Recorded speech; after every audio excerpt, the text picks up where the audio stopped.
अब इनसे पूछिए जो मुस्लिम हैं वो भी उतने ही नागरिक हैं जितने हम हैं, पर अगर उनको आग लगाई जाए या हमें आग लगाई जाए ये ठीक नहीं है। तो जो हम दर्जे का नागरिक बना के भारत में रह रहे हैं उनको इस एक्ट के द्वारा भारत की नागरिकता दी जा रही है। देखो एजम्पशन की तो कोई वो ही नहीं है ना। एजम्पशन तो मैं ये बोल दूँ हाँ मैं अभी रॉकेट लेके ऊपर चला जाऊँगा, एजम्पशन है ना मेरा।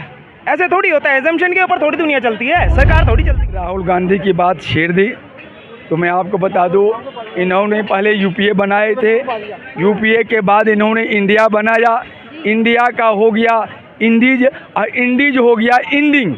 अब वो न यूपीए है, न इंडिया है, न इंडीज है, अब वो इंडिंग में ख़त्म हो चुका है। We need him for another 10 years, 10-15 साल और हमें चाहिए मोदी साहब, क्योंकि इंडिया का माहौल बहुत ख़राब हो गया था। यहाँ पे जितने भी घूम रहे हैं ना, यहाँ पे आज के टाइम पे कोई अनशन लेके बैठ जाएगा ना, कोई कुछ नहीं कह सकता। इतनी डेमोक्रेसी है इस देश में, पता नहीं कहाँ से आ जाते हैं उठ के कि यहाँ पे ये हो रहा है। एक बात सुरेंद्र कुमार। कहाँ के रहने वाले सर आप? मैं दिल्ली का ही हूँ, पर मैं यूएस में 40 ईयर्स रहा हूँ। हाँ जी। सर अभी जो देश में माहौल है वो चुनावी माहौल है। हाँ जी। अभी हमारा इलेक्शन 2024 का आने वाला है, ऐसे में सारी पार्टियां अपनी तैयारी कर रही हैं। तो आपके अनुसार हमारे देश के पीएम इस बार कौन बनने चाहिए, मोदी जी ही या फिर कोई और चेहरा है? अगर आप प्रोग्रेस देखते हैं लास्ट 10 साल की, तो मोदी साहब का आना ज़रूरी है। We need him for another 10 years, 10-15 साल और हमें चाहिए मोदी साहब, क्योंकि इंडिया का माहौल बहुत ख़राब हो गया था। अगर बाई चांस अगर मोदी ना आए तो देश केओस में जा सकता है, डेफिसिट नहीं होगा, बढ़ जाएगा, अनएम्प्लॉयमेंट बढ़ जाएगी, देश का जो माहौल है ख़ासकर जो हिंदू मेजॉरिटी है उसको बहुत लॉस होगा। तो मोदी साहब का आना बहुत ज़रूरी है, क्योंकि उन्होंने जो पाथ चुना है इसका प्रोग्रेस का, आप देख रहे हो नए एयरपोर्ट बन रहे हैं इंडिया में। 47 से लेके 1999 तक एक एम्स था दिल्ली में।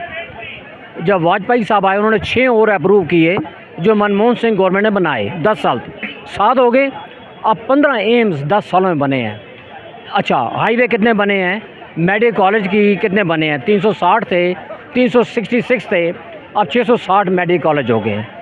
अच्छा, फिर 56,000 सीट्स होती थी, अब 99,000 मेडिकल सीट्स हो गए MBBS के लिए। तो ये प्रोग्रेस जो है ना, ये आप इग्नोर नहीं कर सकते, अपोजिशन भी इग्नोर नहीं कर सकती। पर चक्कर है उनके पास कोई एजेंडा नहीं है, वो जान के पंगा लेने के लिए इंडियन पब्लिक से सेंटिमेंट को खेलने के लिए ये सारी गेम्स करते हैं।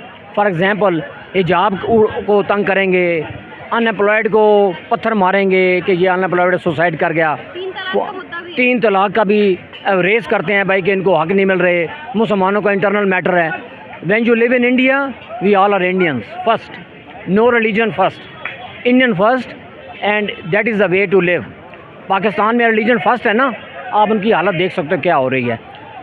टमाटर का रेट जो इंडिया में 20 रुपये किलो है, वहाँ से 300 रुपये किलो है इस वक्त। आज का रेट मैं बता रहा हूँ मैं आपको, 360 रुपये किलो अनियंस हैं वहाँ पे, जो यहाँ 40 रुपये किलो बिक रहे हैं या 30 रुपये किलो बिक रहे हैं। इससे ज़्यादा आप एक्सपेक्ट नहीं कर सकते मोदी साहब से। मोदी साहब has done very good for the country and I think we need him for another 15 years. Sir हमारे यहाँ अभी एक और देश में मुद्दा चल रहा है जो अभी मैं कुछ दिन पहले ही लागू हुआ, वो CAA है। हाँ जी। तो CAA पे क्या कहना चाहेंगे, अब वो सही हुआ है लागू होके या फिर गलत? CAA बड़ा अच्छा है, NRC भी अच्छा है। पहले CAA की बात करें।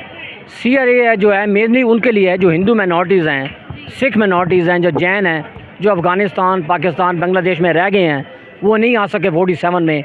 अब उनके लिए ओपन इनविटेशन है to join the mainland of India.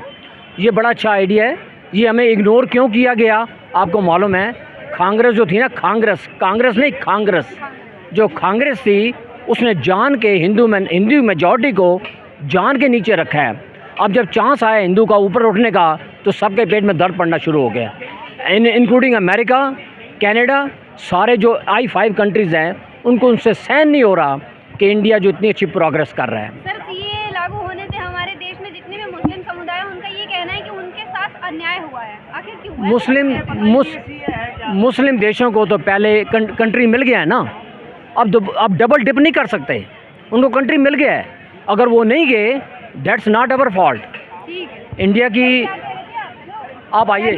मैं ये बोल रहा था उन्हें पता ही नहीं है सिटीजन एक्ट जो CAA है क्या, वो बेसिकली हाँ नहीं होता है, उनको क्या पता है। आप क्या बताओ, आप एक बात बताओ, अगर उन्हें पता होता, ठीक है, वो बैठे होते, अनशन देने बैठे होते, वो बोलते हैं यहाँ पे डेमोक्रेसी खत्म हो गई है। डेमोक्रेसी खत्म होती ना, किसान नहीं बैठा होता।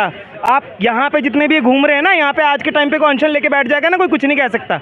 इतनी डेमोक्रेसी है इस देश में, पता नहीं कहाँ से आ जाते हैं उठ के कि यहाँ भी ये हो रहा है। एक बात अब अगर आप बात करोगे ना कि ये पर्टिकुलरली सिर्फ उनके लिए नहीं है, ये जितने भी 47 से और ये 2014 से, ठीक है, जो जब से लड़ रहे हैं कि अभी हमें भी एक ऐसा देश चाहिए जहाँ पे हम रह सकें, उसके लिए 85% लोगों के पास तो वो कागज़ हैं। कागज़ दिखाओ, आपको सिटीजन मिल जाएगा। इसमें गलत क्या है? इसमें मुस्लिम समुदाय का कहना है कि उनके साथ अन्याय हो रहा है। अन्याय कैसे हो रहा है? उनसे ये तो पूछो अन्याय हो कैसे रहा है। और उनका ये एजम्पशन भी है कि आने वाले भविष्य में मैम देखो, एजम्पशन की तो कोई वो ही नहीं है ना। एजम्पशन तो मैं ये बोल दूँ, हाँ मैं अभी रॉकेट लेके ऊपर चला जाऊँगा, एजम्पशन है ना मेरा।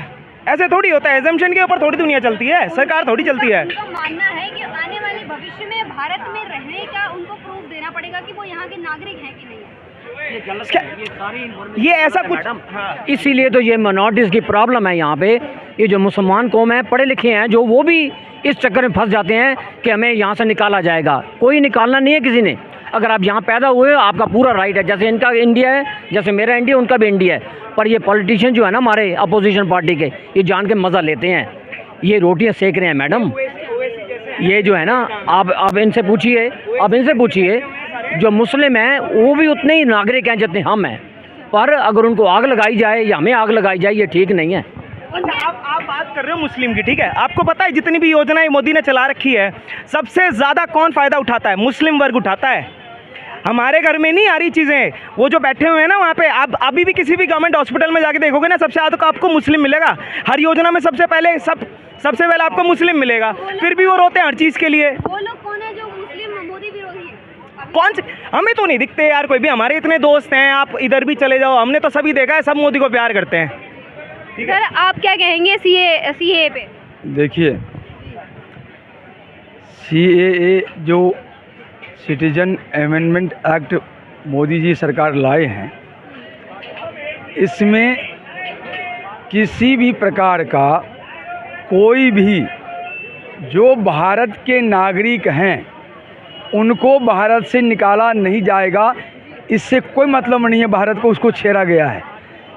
सिटीजन अमेंडमेंट एक्ट के द्वारा वह नागरिक जो हिंदू हो, बौद्ध हो, सिख हो, जैन हो, जो बांग्लादेश में हैं, जो अफ़गानिस्तान में हैं या पाकिस्तान में हैं और वहाँ पर उनको प्रताड़ना हो रही है, वहाँ रहने में उनको दिक्कतें आ रही है, तो वो नागरिक यदि भारत में आकर रहना चाहे, भारत की नागरिकता लेना चाहे, तो इसके लिए वो कानून बना है। और जो नागरिक विस्थापित होके 1947 के विभाजन के बाद विस्थापित होके भारत में आए हुए हैं, लेकिन उसको आज तक भारत का नागरिक का दर्जा नहीं दिया गया है, आज तक वो दोयम दर्जे के नागरिक बने हुए हैं, जबकि उस आदमी का त्याग हम लोगों को जो भारत में रह रहे हैं इनसे कम नहीं है, बहुत ज़्यादा है। तो वो जो दोयम दर्जे का नागरिक बना के भारत में रह रहे हैं, उनको इस एक्ट के द्वारा भारत की नागरिकता दी जा रही है। और भारत में उनके अलावा जो हिंदू, जैन, बौद्ध, सिख भारत से बाहर हैं, प्रताड़ित हो रहे हैं, वो कहाँ जाएं? भारत छोड़ के जाएं कहाँ? वो उनका भारत उनका देश है। आपने उनके देश को बांटा। ये कांग्रेस ने, वामपंथियों ने गलत तरीके से भारत का विभाजन किया। तो भारत का विभाजन करने के बाद जो विभिन्नता आई, जो काटमार हुआ, उसका कोई समर्थन नहीं कर सकता। चाहे मौतें हिंदू घर में हुई हो, चाहे मौतें मुसलमान के घर में हुई हो, जिसके घर में मौतें हुई उनसे जाके पूछिए उनका परिवार कैसे जी रहा है। सर मतलब आप सीएए लागू होने से खुश हैं? सीएए लागू होने से हर देशवासी जो देशभक्त है, जो सत्य को समझता है, वो सभी खुश है। एक्सपेक्ट जो आदमी गद्दार पहले भी थे, 1947 से पहले भी जो गद्दार थे, और 1947 के बाद आज 2024 तक जो गद्दार इस देश में रह गए हैं, वो नाखुश हैं, क्योंकि वो नहीं चाहते कि देश में अमन चैन कायम हो। ये कहते हैं मोदी जी। अरे मोदी जी की सरकार में, 10 साल की मोदी जी के सरकार में ट्रैक रिकॉर्ड है, एक भी दंगे नहीं हुए, हिंदू मुस्लिम राइट नहीं हुआ, और मुस्लिमों को जो कांग्रेस 70 साल से तीसरे नंबर पर रखा हुआ था, कुछ नहीं दिया, वो मोदी सरकार में IAS IPS राज्य सरकार की नौकरी में बहुत सारी नौकरियों में हिंदुओं से ज़्यादा उनको नौकरियां मिली हैं और वो कंपटीशन में गए हैं। हिंदुओं से ज़्यादा उनको घर मिला है, रोज़गार मिला है, लोन मिले हैं। ऐसा कोई सुविधा नहीं है जो उनको नहीं मिले हैं। मोदी जी ने कभी किसी के साथ भेदभाव नहीं किया। 2024 में जो चुनाव होने वाला है, इसमें राहुल गांधी भी PM पद पे खड़े होने वाले हैं, ऐसा सुनने में आ रहा है, तो इस पे क्या कहेंगे? क्या वो PM मोदी बनने लायक हैं? आपने राहुल गांधी की बात छेड़ दी तो मैं आपको बता दूं, इन्होंने पहले UPA बनाए थे, UPA के बाद इन्होंने इंडिया बनाया, इंडिया का हो गया इंडीज और इंडीज हो गया इंडिंग। अब वो न UPA है, न इंडिया है, न इंडीज है, अब वो इंडिंग में ख़त्म हो चुका है। रह गया राहुल की। राहुल जो है उसकी नस्ल क्या है मैं बहुत ज़्यादा कुछ नहीं कहूँगा। जो आदमी कांग्रेस पार्टी के वो नुमाइंदे हैं, दूसरा नेहरू ख़ानदान के नुमाइंदे हैं, अब तीसरा कांग्रेस क्या है। कांग्रेस की बुनियाद 1885 से ए और ह्यूम ने रखा था। 138 साल से कांग्रेस ने भारत के विरुद्ध हरकत किया है। कांग्रेस ने 138 साल के दरमियान में ऐसा कोई भी काम नहीं किया जो भारत के पक्ष में गया हो, आवाम के पक्ष में गया हो। इसके साथ नेहरू खानदान ने ऐसा कोई भी काम नहीं किया हो जो आम जनता के पक्ष में गया हो, आवाम के पक्ष में गया हो। कांग्रेस के कारण हिंदू भी कटा, मुस्लिम भी कटा, सिख भी कटा, जैन भी कटा, ईसाई भी कटा। जी जी, हम आपके पास जी लौटेंगे आपके पास। कांग्रेस को सर क्या नाम हुआ आपका? क्या नाम हुआ आपका? साहिल।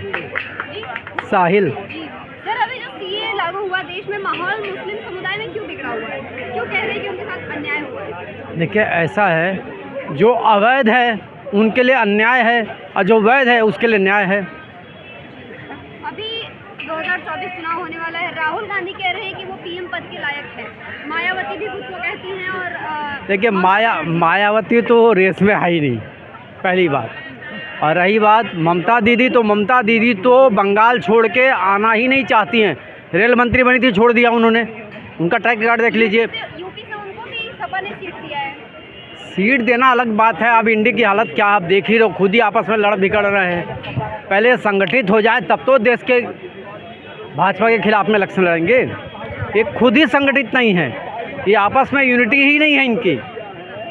बताइए, समाजवादी पार्टी अखिलेश यादव जी को सीट बांटनी थी कांग्रेस के साथ में, इनके समझौते नहीं होते हैं। तो पहले तो दोनों साइकिल पे घूमते थे कि भाई हम दोनों भाई भाई हैं। वो भाईचारा किधर गया, वो तो अभी तक समझ में नहीं आ रहा पब्लिक को ये लोगों ने कंफ्यूज कर दिया है।